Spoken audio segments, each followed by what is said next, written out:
بسم اللہ الرحمن الرحیم۔ اسلامی واقعات کے دوستو السلام علیکم۔ دوستو، ایک وقت تھا جب ملک کے بادشاہ کے اندر عبادت، پرہیزگاری اور دینی سمجھ بوجھ کوٹ کوٹ کر بری ہوئی تھی۔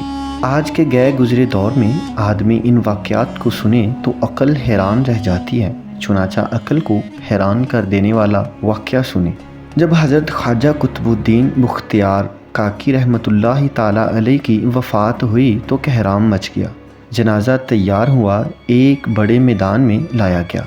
بے پناہ لوگ نماز جنازہ پڑھنے کے لیے آئے ہوئے تھے۔ انسانوں کا ایک سمندر تھا جو حد نگاہ تک نظر آتا تھا۔ جب جنازہ پڑھنے کا وقت آیا، ایک آدمی آگے بڑھا اور کہنے لگا کہ میں خواجہ قطب الدین بختیار کاکی رحمۃ اللہ تعالیٰ علیہ کا وکیل ہوں۔ حضرت نے ایک وصیت کی تھی، میں سارے مجمع تک وہ وصیت پہنچانا چاہتا ہوں۔ مجمع پر سناٹا چھا گیا۔ وکیل نے پکار کر کہا، حضرت خواجہ قطب الدین بختیار کاکی رحمۃ اللہ تعالیٰ علیہ نے یہ وصیت کی کہ میرا جنازہ وہ شخص پڑھائے جس کے اندر 4 خوبیاں ہوں۔ زندگی میں اس کی تکبیر اولیٰ یعنی جماعت کے ساتھ نماز کبھی قضا نہ ہوئی ہو، اس کی تہجد کی نماز کبھی قضا نہ ہوئی ہو، اس نے غیر محرم پر کبھی بھی بری نظر نہ ڈالی ہو، اتنا عبادت گزار ہو کہ اس نے عصر کی سنتیں بھی کبھی نہ چھوڑی ہوں۔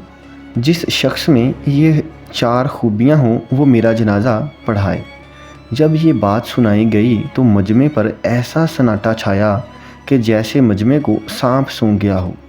کافی دیر گزر گئی، کوئی نہ آگے بڑھا۔ آخرکار ایک شخص روتے ہوئے حضرت خواجہ قطب الدین بختیار کاکی رحمۃ اللہ تعالیٰ علیہ کے جنازے کے قریب آئے۔